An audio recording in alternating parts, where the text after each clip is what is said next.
I'd like to call the meeting to order. I ask everyone to rise.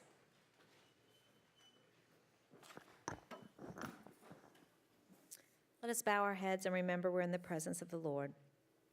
Heavenly Father, as we gather here this evening, we ask again for you to bestow upon us the wisdom that we can make the right decisions for the citizens of Kenner. We want to pray for all of those families who are grieving the loss of a loved one, especially during this holiday season. We want to pray for a longtime Kenner resident, Billy Wiss, who passed away with a long battle with cancer. And we want to pray for a revered statesman and the former president of South Africa, Nelson Mandela, who we have just received word that passed away today, who during our lifetime served as a symbol of racial segregation and unfairness and unjustness and certainly of democracy. So we want to ask that you be with his family and with his country as they grieve their loss. We want to pray for all of those who are serving our country abroad and those who are serving us here at home, our policemen and our firemen. And we ask for all these things in your name. Amen. Amen. Councilmember Black, could you lead us in the pledge? I pledge allegiance to the flag of the United States of America and to the republic for which it stands, one nation, under God, indivisible, with liberty and justice for all. Madam Chairman, you have a quorum this evening. Councilmember Annapolis is absent. In accordance with Council Resolution Number B14550, please be advised that all cellular telephones, pagers, beepers, and other devices of this nature must be deactivated or silenced throughout the council meeting. The consent agenda this evening consists of Item 1, approval of minutes, the regular council meeting of November 21st, 2013. There were no items under Item 2, nothing under Item 3, nothing under Item 4. Item 5 is acceptance of rejection of bids requiring an expenditure of less than $5,000. Item 5A is a resolution accepting the response bid received from New Arrow Industries, Incorporated, doing business as Arrow Fence, in the amount of $4,953 to furnish and install vinyl fencing around the generator area at City Hall Complex in accordance with telephone bid number T13-2110 for the Department of Public Works. Item 5B is a resolution authorizing the repairs to the 2013 Ford Taurus Unit number 178 in the amount of $3,637.50 by Don's Unique Auto Incorporated for the Kenner Police Department. There were no items under 6, no items under 7, and no items under 8. Motion by Councilmember Black, second by Councilmember Brannigan on consent. Council members, please vote. Madam Chairman, motion passes 6-0. Under the public appearance agenda this evening, we have Item 9, public hearings for final passage. Item 9A is a public hearing regarding resolution number B16418, a resolution authorizing the City Council for the City of Kenner to hold a public hearing to determine whether or not the building located at 1034 31st Street, Kenner, Louisiana, should not be repaired or demolished. Madam Chairman, we've received a request this evening for a two-meeting deferral. Motion by Councilmember Carroll, second by Councilmember Black for a two-meeting deferral. Council members, please vote. Madam Chairman, motion passes 6-0. Item 10 is opening of bids. We have none. Item 11 is reclassification of zoning for final passage. We have none. Item 12 is other ordinances for final passage. Item 12A is summary ordinance number 11,632, an ordinance amending the Kenner Code of Ordinances, Chapter 7, Section 7-171, entitled Littering, Special Provisions for Vehicles on Abandoned Property, to include shopping carts or baskets and to provide for fees incurred for the enforcement of this ordinance. Motion by Councilmember Stagney, second by Councilmember Black. Councilmember Stagney. Thank you, Madam President. This ordinance is designed to get rid of the visual decay that is taking place in several neighborhoods that are located close to retail shopping centers where they have shopping carts. I first started receiving several complaints in the Westgate neighborhood area. Then I started receiving complaints between 21st Street and West Napoleon. Twice, I think, during that time period, I contacted our city attorney, asked him if we could start looking at something to counter both the negative aesthetics that it provided with shopping carts being left throughout the neighborhood. Also to, some of these carts were being pushed in the roadway when vehicles were coming down the street. It was highly unsafe. So the city attorney started looking into it, and we wanted to do it in a way that we didn't criminalize anything, but provide, the aesthetics and the safety measures. So we looked at making it a violation under our code of ordinances. And I'm going to let the city attorney say a few words, although he told me before this he didn't want to. But I'm going to let him say a few words. He did draft the ordinance. I appreciate his efforts on this. Mr. Conley?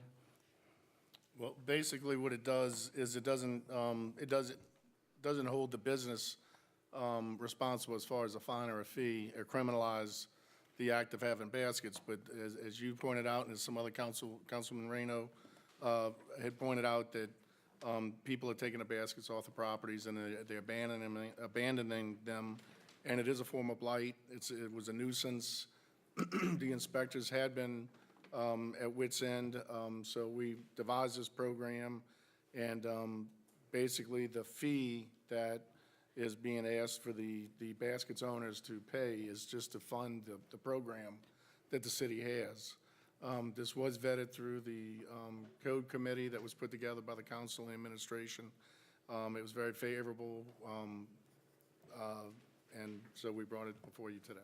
No, and essentially what it is charging a $50 fee to have the baskets picked up from within our neighborhoods, held by code.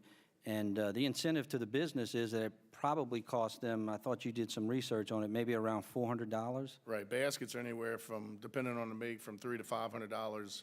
So what we did was we outfitted one of the trucks with a receiver and a trailer hitch. We got a trailer from Public Works, let us use a trailer, and that way we didn't have to worry about any of our employees hoisting these heavy baskets up and getting a work-related injury. And to date, we've collected 25 to 30 baskets. We did notify all the businesses prior to instituting our own little pickup program, and so far it's been pretty successful. And what it does is it incentivizes the businesses. There's some businesses, I guess like Target, if their baskets go outside their perimeter, the wheels don't roll. I mean, if the businesses will do things like that, that will help. And the ones that they let go outside their perimeter so that some of the residents can bring it to their house, it's their responsibility to get that basket back to the house, back to the retail establishment. And I talked to the lady. I asked her if she would want to come and speak. The first lady who called me on this that lives in Westgate, and she said she would rather not. She doesn't like the microphone. But what she did say is that it was very obvious that the city had started a pilot program already to pick these baskets up, that the neighborhood was already starting to look a lot nicer, and we've done that without having to fine anyone because we didn't pass this legislation. So I appreciate the administration working with myself, and I know Councilman Reno talked to you afterwards. There's an issue in his area too regarding the shopping cart. So this is legislation that will help the visual aesthetics of our city and the safety of motoring vehicles and other people so that those baskets can't be used as a weapon of any kind. I'd ask for your support. Thank you, Madam President. Thank you. Councilmember Reno. Thank you, Madam President.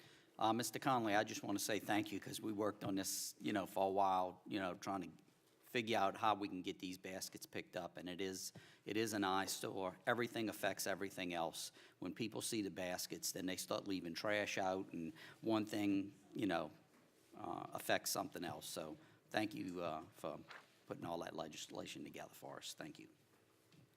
Councilmember DeFrancis. Thank you, Council President. In fact, I've even seen some of the carts in actually the canal, which is unbelievable. They not only do they take them away from the property, they then discard them in the canal, which causes even more problems. And I have personally called some of the businesses and let them know, to be honest with you, that I've seen their carts on this street or that street, and then they send their people out to collect them whenever possible. But there's so many out there that, unless they're notified, they have no clue sometimes where they are. But the reason I wanted to speak and ask the question is actually to Mr. Hebert. When we were negotiating with Lowe's the first time, I know you were involved with, and you and I had meetings with a lot of people, not only the Lowe's people, the neighborhood. One of the things we insisted was that they would have the same kind of carts in their parking area with the magnetic strips that would keep those carts from being able to be moved off the property and be utilized in that way. When we negotiated with Target, we did the same thing. That was one of our main criteria because we didn't want those carts in the neighborhood. What I'd like to do is mention and ask you if whenever possible in the future, maybe all of us could work together on this council with you to make sure that some of these new projects that come in where shopping carts are used, that we try to make it, if at all possible, mandatory that they, that they have those type of carts to keep our neighborhoods, from becoming basically an eyesore, as the councilman has said. We were able to do it with Target. We were able to negotiate with Lowe's, and I'm sure we can negotiate with a lot of other businesses that want to come into the area. It saves them money in the long run. It may take a few extra dollars on the front end, but when you think of the cost of those carts, they actually end up saving money. So perhaps you and I, maybe our city attorney, can look into see if in the future we can put something on the books that would require that. Absolutely. Thank you. Seeing no further discussion, council members, please vote. Madam Chairman, motion passes 6-0. Item 13 is resolutions and motions by council members. We have none. Item 14 is items removed from the consent agenda. We have none. Sorry. Item 15 is acceptance of contracts and similar matters approved by the mayor. Item 15A is summary ordinance number 11,638, an ordinance accepting the lowest responsive bid received from Navigation Electronics Incorporated for the purchase of one Nikon Nevo 5M reflectorless 5-inch total station crash investigation system in accordance with letter bid number 13-1506 in the amount of $8,906 for the Kenner Police Department.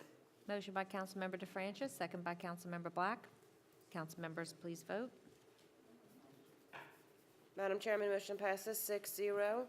Item 15B is summary ordinance number 11,639, an ordinance accepting the lowest responsive bid received from Beacon Air Conditioning, Heating, and Refrigeration Incorporated in the amount of $31,218 to replace the air conditioning unit at Buddy Lawson Gymnasium in accordance with seal bid number 13-6180 for the Department of Parks and Recreation. Motion by Councilmember Carroll, second by Councilmember Black. Councilmember Carroll. Thank you, Madam President. Something nice and short to say that this has been a project that has been going on for a couple of years. It will be well received for everyone that participates in the Recreation Department at Buddy Lawson Playground. And it's not so much was for the air conditioning, but mostly for the HVAC section for the heating, because the heating element is no longer working, and it gets extremely cold considering the winters that we have. But it is something that everyone is looking forward to once it gets the old one is replaced with the new one, and we look forward for it to last hopefully a long time, because it's very expensive to replace parts like this. So, thank you, Madam President. Thank you. Seeing no further discussion, council members, please vote. Madam Chairman, motion passes 6-0. Item 15C is a resolution accepting as complete the contract with Southern Construction of Metairie, LLC, in the amount of $37,745 for the University City Subdivision Sign Project. Motion by Councilmember Black, second by Councilmember Brannigan. Council members, please vote. Madam Chairman, motion passes 6-0. Item 16 is ordinances and resolutions in summary for first reading. Item 16A is an ordinance accepting the responsive bid received from BLD Services LLC in the amount of $784,800 for the Yellowstone Street at Platt Street Lift Station and Force Main Project in accordance with seal bid number 13-6181 for the Department of Public Works. Item 16B is an ordinance approving an agreement with Linfield, Hunter, and Junius Incorporated in an amount not to exceed $2,150,000 for program management professional services associated with the Kenner 2030 plan for the Department of Public Works. Item 16. Wait, one second, please. As a point of order, you can address the council to Mr. Conley, I guess, for a procedural question. About things on first reading? Yes, Yeah, you're gonna, yes, no questions, no discussion, just. right. The council member can state their position and then ask any yes/no question to the administration regarding the legislation that was just read into the record. Madam President, I'd like to get the floor if possible. Yes, Mr. Stagney? Okay. Mayor, on this piece of legislation, was there a committee in place did we go out for a statement of qualifications for this item? Yes and yes. Okay. Were those, well, I can't ask, but I will in writing to you, who's on the committee, then, I mean, if I okay. can, I will. I don't think I'm supposed to. I don't think we can. I don't think I'm supposed to. Maybe if he starts naming people, you could say yes or no. No, I don't want to do that. Were the meetings open to the public, and did we follow the open meetings law when this was done? We advertised the way Yes we had and to no. advertise. Oh, yes, yes, yes, yes, yes. So the committee meetings, well- the committee meetings that evaluated the statement of qualifications were open to the public? I don't know. Okay. All right, thank you, Madam President. Okay, thank you. Madam Clerk? Yes, ma'am. Item 16C is an ordinance approving an increase to the maximum agreement amount for the agreement with Retief Oil and Fuel LLC for fuel and fuel-related services. Item 17 is reports from the council and/or special committees. Put your light on, Jeannie. Councilmember Black. I'd like a little clarification on something, and I think this might be the proper time. In regards to debris removal in front of people's residences, I've had 2 individuals contact me for the past 2 months in regards to tree limbs and trees that were cut down. And they were told that there's a 70-pound weight, that you can't have anything over 70 pounds. I thought it was 40 pounds, but they told me that they were told it was 70, and that the branches can be no longer than 8 feet long or the size of a fence board. They've had them stacked in front of their house for 6 weeks. They'd called Ramelli to come and take it down. Instead of telling them we don't do that anymore, they kept delaying and delaying and delaying. Says, we'll be out there tomorrow. We'll be out there Monday. We'll be out there at the next pickup. Nothing was ever done. I myself called the company, and they told me that they went out there and they don't pick it up anymore. They don't do that anymore. So I'd like a ruling on that. Do they pick up anything? Because it was cut in the proper lengths. It was cut in. This is not one resident, it's 2 residents, and one happened to be my next-door neighbor. I will- And it was there until the grass died up and nobody picked it up. Ms. Black, What I is will the have procedure? I will have Mr. Quigley send you the rules that Ramelli follows tomorrow in a memo.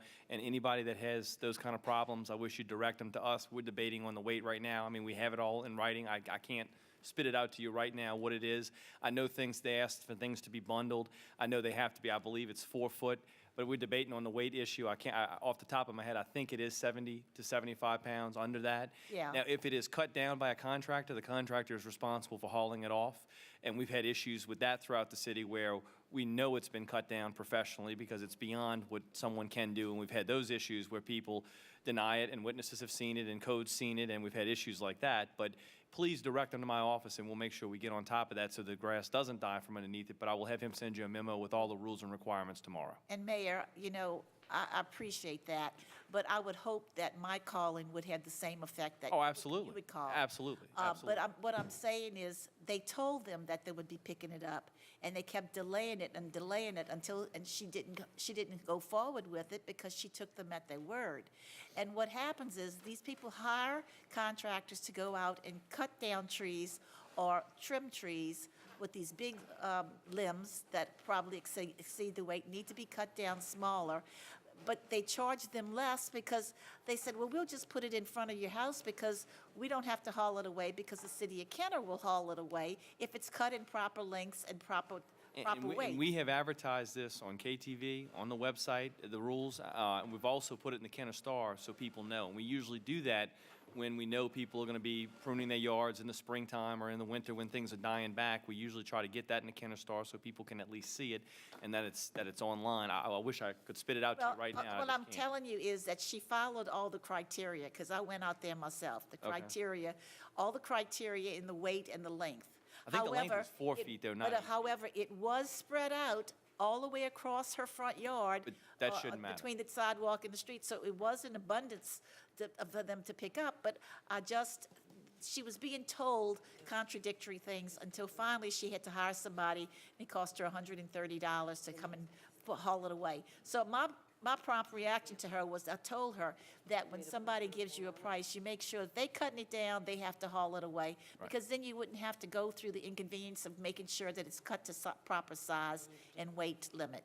So I just want to know if, in fact, if Ramelli is still doing that, if they are still picking up debris, tree limbs and such, when they are in that specified length, or if they're in that specified weight limit. They are still doing that. Yes. Okay, that's all I need. Thank you. Thank you. Councilmember Reyno. Thank you, Madam President. I'm going to stay on the same subject, and I want to just ask Mr. Quigley. I know they were working on a brochure of exactly what Ramelli will pick up, and the lengths and how it has to be bundled and all. Right. Do you know what the status is on that right now? Actually, Natalie was working on that. I don't know, we've had numerous meetings and conversations, particularly with you, Councilman Reyno, and, we were revising the brochure. I know Natalie was doing it, and she's not here tonight. Right. But, I'll have to double check with her. But I know that was something that you said that you wanted to keep on you or in your car. Right, so that- Because this is not a unique issue. I mean, we meet it all the time, and we deal with it constantly. We try to make sure that the residents know what the specifications are, and typically they'll be able to get it down to the specifications, or Melly goes and picks it up. But Natalie is working on that, and the last I talked to her, there was a couple little issues she had to I know she had proofed it a couple of times, because I had made some Right. suggestions on some changes or Right, whatever. And I know exactly. it's been redone a few Right. times. I didn't know if it was Right. printed yet. But, Thank you. right, this is, like I said, this is something that happens all the time. But yes, they definitely do pick it up, but, there is specific specifications that the residents have to follow. I know we had a brochure before, but as you know, we're trying to revise it, so. Thank you. Councilmember DeFrancis. This is going to be very quick. I just want to mention that I had a similar problem where they were told they were going to get picked up and they weren't. But I'm not using the name of the person, but the problem was that I personally went out to look at it, and I called Ramelli. One of the biggest problems that Ramelli had was the people that were answering their phones. The people would call and they would say, "Oh, I have a big, bundle in the front of my house. Can you pick it up?" And they would say yes. They would not ask them how the length or width of the bundle. Therefore, when they went out there, one person had a 10-foot by 10-foot bundle. Now, there was no way they could pick up 10 feet by 10 feet by 10 feet. That's how big it was. The problem was that, unfortunately, because the person answering the phone said, "Oh, sure, we're going to be able to pick it up," this person waited and waited quite a few weeks, assuming, of course, that they'd been given accurate information. So when I called Ramelli, I told them that whoever they have answering the phone, they need to specifically ask the person on the other end, how big is the bundle, what's the length, width, and height of it? Because it's unfair. I agree with with Councilwoman Black. It's unfair to say, yes, we'll pick it up, and you're waiting for weeks, and it doesn't happen. But just by asking those simple questions, a lot of problems can be addressed. Thank you. Okay, Councilmember Stagney. Thank you, Madam President. There were a couple calls to my office on the same subject matter as Ms. Black brought up. But since we talked about Ms. Newton redoing the brochure, I was going back and forth with Ramelli. They kept telling people that, they would only give one garbage bin per account.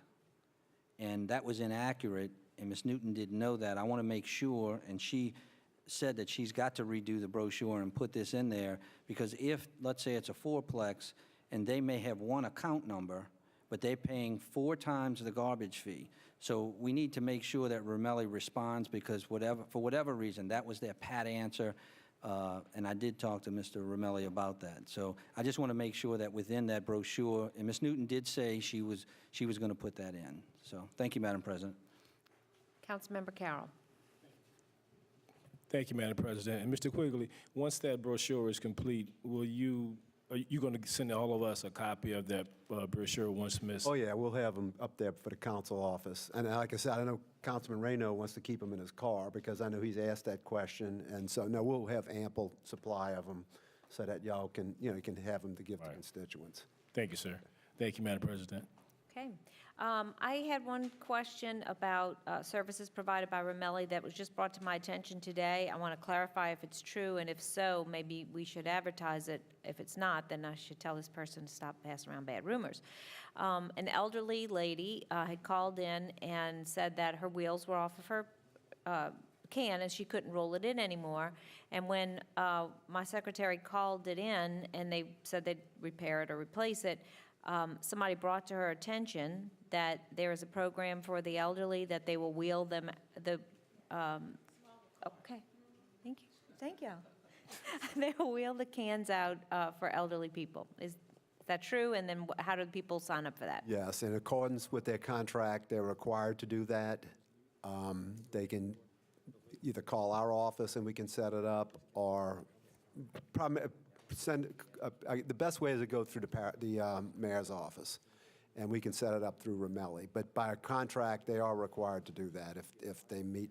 So our girls shouldn't, I mean, there's nobody we can contact to do that? We should go through your office? Is that what you're saying? Well, I mean, you can go through the Ramelli office, too. No, they do have smaller cans, but not necessarily specifically for elderly. Sometimes they're for fourplexes where the capability of storing them isn't compatible with the large cans. So they probably can sign up for a Actually, I smaller. think it's more like a handicapped as opposed to elderly. It's more, I don't want to get it just, Okay, I so don't want perhaps everybody that's that- 60 years old. I mean, it has to be some type of proven handicap that, I mean, their contract says that if it's a handicapped person, that they have to actually go get it and bring it out. Okay, so it is not It's not for specifically elderly. It's handicap. It's some sort of My father's very physical- elderly, and he can very well bring out his garbage. So, you know, just Okay. being elderly doesn't it's more of like a handicap. Okay. All right, and then the other thing that I wanted to mention, and I failed to speak on it when it came up, and Councilmember DeNapolis wasn't here, but item 15C, I'm assuming was accepting as complete it says the University City subdivision sign project. That's the big wall that's on the neutral ground now. So I wanted to mention how beautiful it is, and it really does dress up that area, in addition to the trees and the curbing and all of the other projects that Councilmember DeNapolis has done out there. And I believe Councilmember Black and I both contributed to that sign from the monies that we had in our account for District 5. So it really, really is beautiful. So I wanted to congratulate Councilmember DeNapolis on that project and make mention of it, that's what that was in reference to. Councilmember Carroll, you were finished with? Yes, I was. Okay. All right, Councilmember Stagney, you've already spoken. Councilmember Carroll, can you turn off your light? Councilmember Stagney, you've, well.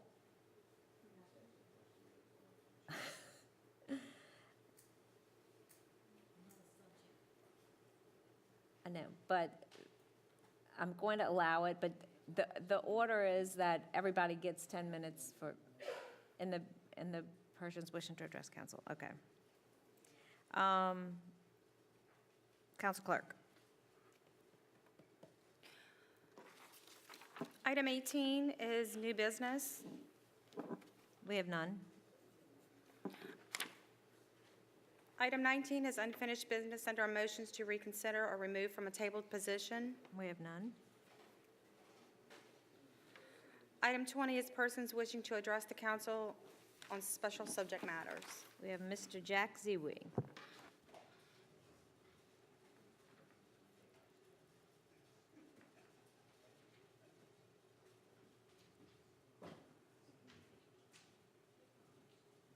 Are you not on? There we go. Okay. Jack Ziwi, 3221 Illinois, Kenner, Louisiana. This might come as a surprise, what I'm about to say. I'm in favor of 16B, okay? I think we take a huge risk when we start criticizing the technical capabilities of an engineering firm. Because first off, you're questioning the integrity of Mr. Gonzalez and Mr. Dillenkoffer, who've already blessed it. Second is the mayor's got 4 votes, so why are we bothering? Okay? The firm is highly qualified. This firm handled all of the civil engineering work for the Corps of Engineers for all of the projects since Katrina. Puts them in a top tier of engineering firms that are available. There are $50 billion being spent in the next 10 years in oil and gas in Louisiana. And we're competing for engineers as a city with that. You can't do it. So we're lucky to have the firms that are willing to work for us. This firm is a highly technical, highly qualified firm. Burr & Kleinpeter, another highly qualified firm. Gulf Engineering, another highly qualified firm. So I take issue on the technical side. The money side, when you get over 6% management, yeah, you can raise some questions. Digital Engineering had a contract for 3%, not to exceed, for the first $25 million on the sewer project. In 3 years, they exceeded 6%. This is a 6-year plus project. So 6%, when I do the math, I'm not too emotional. So that's my 10 cents of comments. Other comment, Mr. Francis, do you drink a lot of coffee? Because I notice your speed of voice, it speeds up as you talk. So it's either caffeine or you're just excited or something. Something's going on. Well, you get really excited and it starts speeding up, and because there's, okay. Well, it speeds up, and I'm having trouble following you. Now, Mr. Quigley takes issue with somebody over 60, and I'm feeling kind of old, so I don't know. Thank you. Thank you. Mr. Al Morella. Al Morella, 4260 East Loyola Drive, 5th District, 41 years. I got a question and some comments. I want to direct the question to Chief Caraway. Several months ago, Chief, you were asked to launch an investigation relative to some issues concerning our code enforcement department.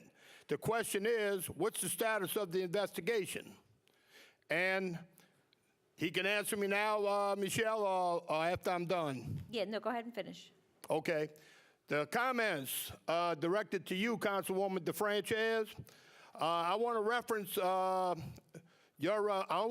your comments, your discussion at the last council meeting relative to the 2 engineering contracts that were awarded to Digital Engineering and Hartman Engineering. At no time during your discussion did I hear you allude to the fact that these 2 engineering firms, along with 3 of their officers from Digital, made campaign contributions to this entire council and this mayor for totaling $38,000. The top 3 recipients was the mayor, $21,000, you, Councilwoman DeFrances, $4,800, and you, Councilwoman Brannigan, $3,800. And I want to say also that the owner of Hartman, okay, was Public Works Director for Jefferson Parish under the mayor's late uncle's administration. Now, I also want to add that I think that it was very hypocritical of Mr. Benetti to have issues now or to have concerns with the way these contracts were awarded by this council.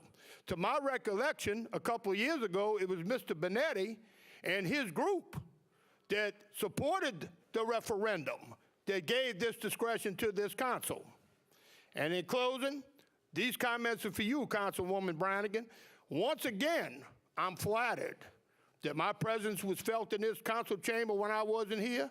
As far as the Saints are concerned, I always got the best seat in the house, right at 4260 East Loyola Drive. Anybody got any comments, any questions? Yes, we do. I'm not sure if the chief wants to go, or if you want us to go in the order. How much time I got left, Michelle? Got 36 seconds. You want me to freeze it and let the chief go? Freeze it, and let's hear what the chief has to say. Thank you.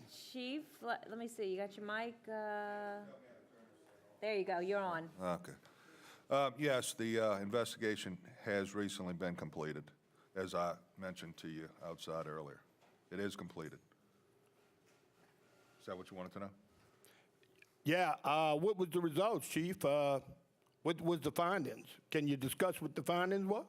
Well, I'll tell you this, that we spent a whole lot of investigative hours on an investigation that absolutely went nowheres, because with the information provided to us, the names provided to us, I don't know if those names were, you know, of people who told some other people that they had information, but That's not uncommon. When the police approach someone, their stories often change. And I can tell you that there is absolutely no evidence of any criminal wrongdoing. Not only that, but the hours that we spent was interviewing people who were kind of amused at the fact that we were even conducting an investigation. But that is our job, and that's what we did. But there was absolutely no criminal violations. Okay. Normally, we would send this to the DA's office, but because of the investigation, because it's so obvious, it's not going to be sent to the DA's office. Not one person acknowledged having any knowledge of any criminal wrongdoing. And I find that amazing for all the finger pointing and allegations that were made, but I can tell you it was a whole lot of waste of taxpayers' dollars on this investigation. Thank you, Chief. In my remaining time, I want to direct this to you, Councilman Carroll. Citizen Patricia Davis, at the last council meeting, there was some controversy as to who owns a piece of property known as a tot lot in your district across the street from the Kenner Housing Authority. She couldn't get a definitive answer. You told her that you checked with the assessor's office, and he said it belonged to the Kenner Housing Authority. Well, I got a definitive answer from Ms. Davis. She's not here tonight. It does belong to the Kenner Housing Authority. And I can tell you, as a commissioner on that Kenner Housing Authority, something's going to be done about that. Any Okay. comments? Any further Well, comments? yes, I know that Mr. Francis had wanted to respond. Councilmember Stagney, do you want to allow that response, or you want to go next? Because you were signed up. What speaker? Okay, so do you want your 3 minutes now? Is that what you want? Well, you're in order, and you're next, so you have the floor. Thank you, Madam President. Again, I'm going to let the Madam President know that I disagree with having to wait till after all the speakers speak and then try to address each one of them, Change the each one of rule. their... Just change the rule. And Madam President, if you could just provide me that information showing where we're not supposed to respond when someone comes up and speak. But let me go back to Mr. Ziwi first. He talked about the firm being highly qualified. That firm is highly qualified. I work with one of them to help transform the West Napoleon Williams Boulevard corridor right there. And we got Georgia Street paved when the CVS was put in. It didn't cost the city a penny. But, Mr. Ziwi, you were here earlier when I asked questions to the mayor regarding the process. At the last meeting, we approved 2 engineering firms. At no time did I know that one was a 9th-ranked firm and the other one was a 13th-ranked firm. So what I want to know is, did the administration go through a process evaluating firms? Did they rank those firms? And what was the rank of this firm? So I think there needs to be a process, and I'm going to address something you said, and plus Mr. Morello talking about Benetti. When we put that charter change on to allow the people to vote, it wasn't taking and transferring power. That wasn't it. It was making it transparent. These contracts have to be advertised at least twice. The general public now knows about these contracts, not after they're signed by any administration. They're going to know about it beforehand. And people like yourself, Mr. Ziwi, Mr. Benetti, and others have an opportunity to comment on these things before. I think the more eyes that look at it, the better it is for the administration, for this council, and for the taxpayers of this city. You mentioned about the code. I'm sorry the chief had left. I don't know. I know that there were people who talked to other people, whether something was criminal or not. What I'm going to do is pat the administration on the back because there were problems there. Now, internal controls are in place that if you go there, you're getting a receipt for everything you do. That wasn't in place before. So there were changes made to make sure that there would not be any problems in the future. Mayor, I see the sign at the I-10 exit. Very nice sign, letting people know we're coming into Kenner. It's something that we had a sign. I like the sign because there's no logos on it. There's no names on it. It's just Kenner. That's what we are. And we talked about that in 2006 when one mayor was going out and he had a logo. And I believe I questioned you, or no, it was you, not Mr. Munez, that we would not have any of that on the sign. So very nice-looking sign, and I think it does Kenner well. Mr. Quigley, we are having a meeting with those people who had their flood insurances raised. They were an X zone, went to an AE.